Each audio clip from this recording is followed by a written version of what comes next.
Bonjour à vous tous et à vous tous. Comment allez-vous? Comment vous sentez-vous?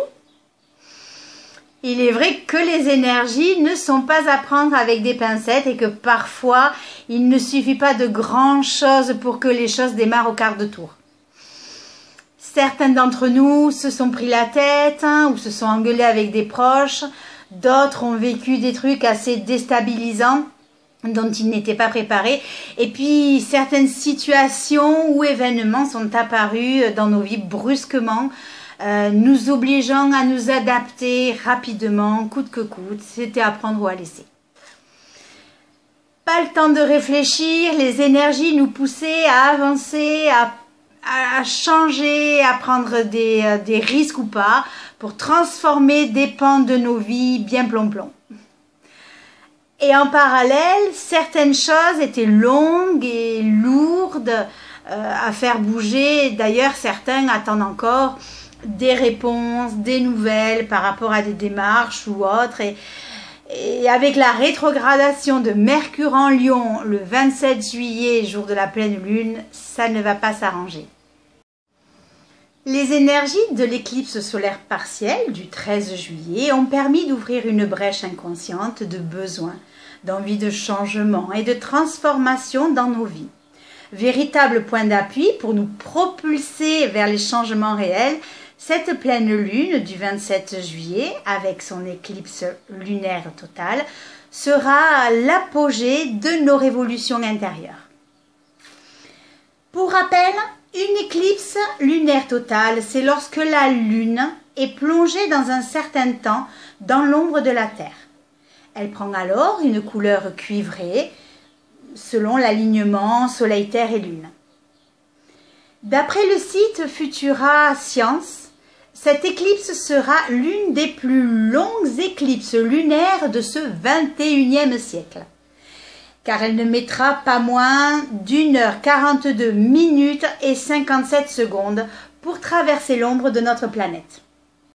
Elle sera de plus accompagnée de très près par Mars que l'on pourrait normalement voir briller à l'œil nu, événement cosmique qui arrive tous les 35 000 ans et qui par sa proximité, son intensité et sa radiance devrait activer et amplifier nos émotions vers un besoin de liberté, d'indépendance, voire de révolte intérieure, faisant grimper notre stress à son paroxysme énergétique.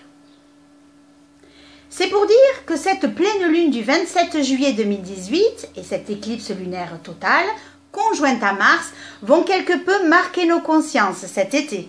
Il se pourrait même que l'on en parle encore longtemps, en tout cas pendant un sacré bout de temps. Les énergies ont commencé à s'intensifier avec l'éclipse solaire partielle du 13 juillet pour atteindre leur paroxysme le 27 juillet et finir leur transformation pour la prochaine éclipse solaire partielle du 11 août 2018. Ces trois éclipses forment un triangle. Cela suggère que ce qui a été dans l'œil du cyclone énergétique de nos vies autour du 13 juillet et qui a besoin d'être changé, d'être transformé ou tout simplement rayé de nos vies, va s'intensifier et être au summum de son paroxysme le 27 juillet, le jour de la pleine lune, amenant des réactions d'impulsivité, des mises en action ou des initiatives pour se libérer de ce qui entrave la bonne marche de notre évolution, afin que le 11 août, les transformations qui ont été conscientisées, acceptées et amorcées finissent d'opérer les dernières modifications. Si on fait un peu de numérologie, on s'apercevra que le 13 est un nombre de transformation, que le nombre 27 réduit à sa plus simple expression et qui donne 9 parle de la fin de quelque chose ou de toute chose, et que le nombre 11, qui est un maître nombre et qui fait miroir à l'année 2018, nous enseigne qu'après avoir travaillé sur nos dualités intérieures, nous serons à même de nous connecter réellement à nous-mêmes, à notre être intérieur pour rechercher notre propre vérité. Maintenant, si l'on additionne la base du triangle, alors le 13 juillet 2018 plus le 11 août 2018, on obtient 4075 que l'on réduit entre 0 et 22 en lame du tarot, ce qui fait 16. Et 16 représente la maison Dieu, arcane 16 du tarot. Ainsi, la base de nos structures, quelle qu'elle soit, la base du triangle, qu'elle soit professionnelle, familiale, amoureuse, amicale, psychique, etc., représentée par la base de notre triangle, avec le nombre 16, nous parle de changement importants et soudains, de destruction et de rupture, mais aussi de reconstruction. L'un ne va pas sans l'autre. Cette période d'été est une période de remise en question qui nous invite à évoluer dans nos vies. Quel en est finalement le résultat final? Si on additionne la date au sommet de la pleine lune de l'éclipse et de l'éclipse lunaire totale, qui est le 27 juillet 2018, donc 27 plus 7 plus 2018, on obtient 2052, ce qui, réduit à sa plus simple expression, entre 0 et 22, représente le 9, qui est la carte en tarot, l'arcane de l'ermite. Notre cheminement, donc, pendant tout cet été, nous invite à transformer totalement les bases de notre être et nous propulse vers un chemin intérieur fait de solidité, de profondeur et de discernement. Une fois libérés de nos scories ou de tout ce qui entrave notre évolution, on pourra alors s'appuyer sur la lanterne de l'ermite qui éclaire notre chemin et nos intentions. Et pour les plus avancés d'entre nous, peut-être remarqueront-ils finalement que la lanterne de l'ermite n'est autre que leur propre lumière intérieure, leur propre sagesse, leur propre guide intérieur avec lesquels ils sont reliés. Plus besoin de demander son chemin, votre lumière intérieure vous éclairera et vous donnera les réponses dont vous avez besoin. Il ne vous restera plus qu'à fouler de vos pas le sentier qui s'illumine et qui vous amène droit vers votre devenir. Alors, si on voulait essayer de comprendre le symbolisme du triangle, on pourrait dire que lorsque le triangle a sa pointe portée vers le haut, il symbolise le masculin, la virilité, le symbole du pouvoir et du feu. Et lorsque sa pointe est en bas, il symbolise la féminité, la fécondité, la naissance, mais aussi l'instabilité. À eux deux, hop, hop, imbriqués l'un dans l'autre, ils forment le sceau de Salomon. Puissance de rayonnement et de protection que l'on aurait presque pensé avoir astrologiquement parlant dans la carte du ciel du 7 juillet au 13 juillet. Figure qui n'était certes pas exacte, mais qui symboliquement parlant a tout autant pu rayonner et protéger des pans de nos vies dans cette mélasse énergétique très dense. Il est l'union du féminin et du masculin qui s'unissent finalement pour donner naissance à l'omniscience du divin, c'est-à-dire la connaissance universelle. Ainsi, cette pleine lune du 27 juillet 2018 se fait dans l'axe Verseau-Lion, qui est un axe d'individualisation. Prendre sa place sociale parmi les autres tout en conservant son originalité. On peut donc se sentir tiraillé entre notre émotionnel qui a envie de casser les codes, de se sentir léger, libre et indépendant, en exprimant réellement ce que l'on a sur le cœur tout en étant sociable et ouvert aux autres avec une lune en Verseau. Et aussi entre notre pouvoir d'affirmation, charismatique, expansif, théâtral, qui veut toujours s'imposer en tant que maître ou en tant que leader pour imposer sa propre volonté jusqu'à pousser à l'orgueil ou à la vanité, avec le soleil en Lion. Un équilibre est donc à trouver et nous allons devoir apprendre à composer avec les autres dans un rapport juste d'égal à égal tout en affirmant qui l'on est vraiment et ce, quelle que soit notre originalité. Et même si la conjonction Lune-Mars ne va pas nous aider à temporiser, les énergies nous pousseront à la réflexion, aux remises en question sur nos agissements, nos actions, ce que l'on a entrepris, et dans les domaines où Mars transite dans chaque thème, encore plus dans un signe Verseau qui pousse à la libération. Comme Mars est rétrograde, nos actions seront tournées vers notre intériorité, comme si nous avions un volcan souterrain en ébullition, ce qui n'empêche nullement quelques poussées explosives de revendication lorsque la coupe est pleine. Est-ce que nous prendrons alors des décisions radicales ? Tant que Mars rétrogradera, nous serons toujours le cul assis entre deux chaises, entre ce que l'on veut et ce que l'on peut ou ce que l'on ne peut ou ne veut pas. Une envie impulsive de tout faire exploser qui est quand même retenue par toute cette énergie d'intériorisation avec des émotions parfois à fleur de peau, qui explique que si on nous cherche, on va quand même vite nous trouver.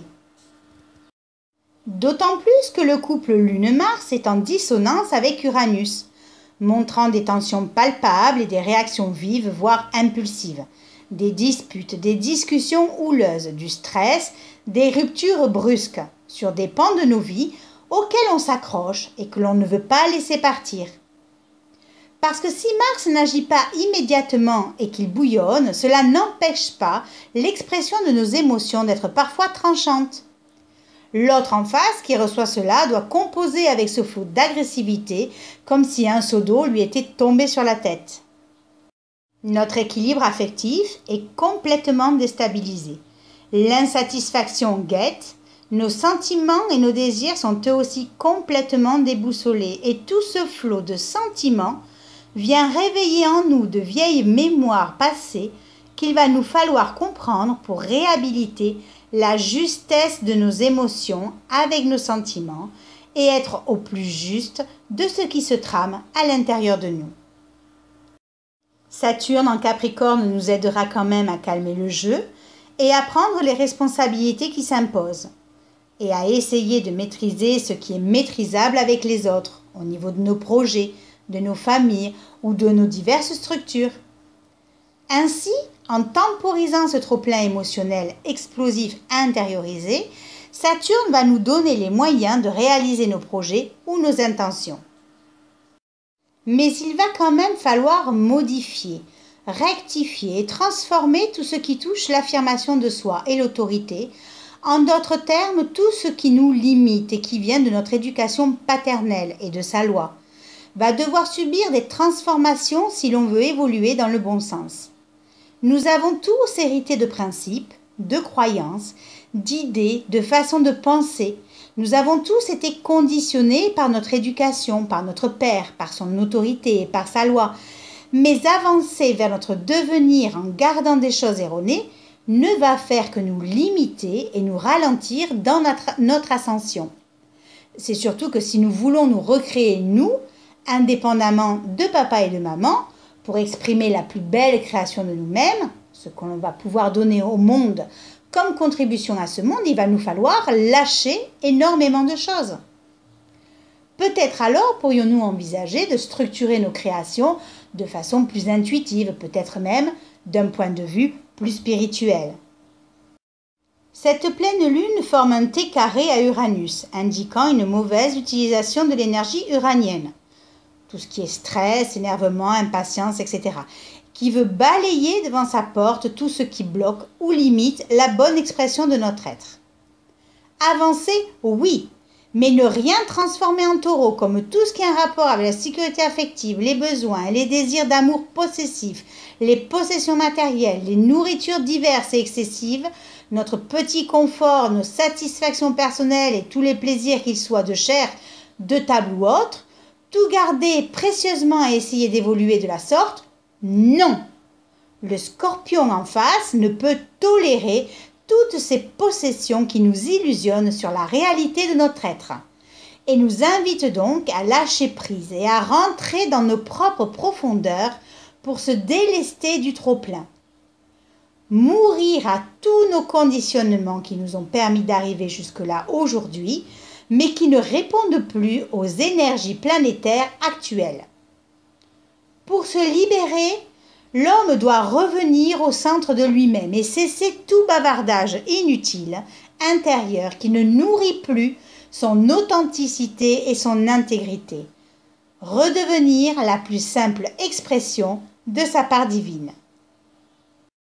Et cela peut effectivement jouer sur nos sentiments, sur nos passions, sur nos relations amoureuses, amicales, familiales, professionnelles, créant des tensions, des désordres, des conflits, des crises ou des ruptures avec nos partenaires affectifs, quels qu'ils soient. Uranus est prêt à nous aider de façon peut-être pas forcément douce, à remettre les pendules à l'heure et à nous ouvrir à tout ce qui illusionne notre vie. Cette pleine lune du 27 juillet verra apparaître une figure astrologique de style bateau, en signe d'eau et de terre, entre Jupiter Scorpion, Pluton Capricorne, Neptune Poisson et Vénus Vierge, qui nous permettra de mettre toute notre énergie vers la réalisation de nos divers projets, en nous permettant d'aller puiser dans les profondeurs de notre être, en transformant ce qui n'a plus lieu d'être, en nous permettant de maintenir haute la vision du rêve que l'on en a, tout en étant au service d'un cœur ouvert sur les autres avec pureté et authenticité. Cela nous permettra à la longue d'enraciner nos nouvelles créations. Avec le nœud sud conjoint Lune-Mars, il nous faudra arriver à cerner plus clairement nos besoins émotionnels et affectifs issus des schémas de notre enfance et être assez lucide sur nos impulsions, nos violences ou nos rivalités enfouies qui peuvent ressortir à tout moment. Seule la maîtrise de nos émotions pourra faire toute la différence, mais pour cela, il ne faudra pas céder à l'impulsivité naissante et détourner son attention de ce qui a généré cette braise qui s'enflamme. En conclusion, lorsque vous vous réunirez tous pour aller admirer cet événement cosmique, de Mars plus proche de la Terre et aussi gros que la pleine lune, n'oubliez pas que vous serez à l'apogée énergétique de cet été et que de la même façon que Mars, Lune brilleront dans le ciel, fermez les yeux, connectez-vous à l'événement aux deux lunes, comme certains les appellent, enracinez-vous à la terre, lâchez toute tension qui pourrait vous empêcher de vivre ce moment parfaitement et ouvrez-vous à recevoir cette énergie qui, si vous ne retenez rien, vous permettra d'allumer votre propre lumière intérieure de façon à avoir l'énergie nécessaire et constructive pour aborder la prochaine éclipse le 11 août 2018. Je vous souhaite à tous et à toutes une très bonne pleine lune, une très belle éclipse lunaire totale, de superbes vacances à ceux qui partent et une très bonne rentrée à ceux qui reviennent. Et comme dit précédemment dans la vidéo de la nouvelle lune, profitez des bienfaits de la nature, que vous soyez à la montagne ou à la mer. Ressourcez-vous et régénérez-vous autant que possible. Et puis si vous avez des questions sur ce que vous vivez, je vous invite à aller sur Astrologie 65 pour commander l'analyse de votre choix ou à me contacter à ressourcea@gmail.com. Et pour ceux qui désirent comprendre les signes qui jalonnent leur route, vous trouverez sur le site internet Ressourcea la Bible de tous les signes qui vous aidera à vous poser toutes les questions pour comprendre ce que vous vivez en matière de problèmes de voiture, de blessures, d'animaux rencontrés, d'objets perdus, etc., etc. Voilà, je vous invite également à liker ma vidéo si vous avez aimé, ainsi qu'à la partager autour de vous. Et je vous remercie encore pour tout. Merci de votre intérêt pour mes capsules astrologiques et à bientôt.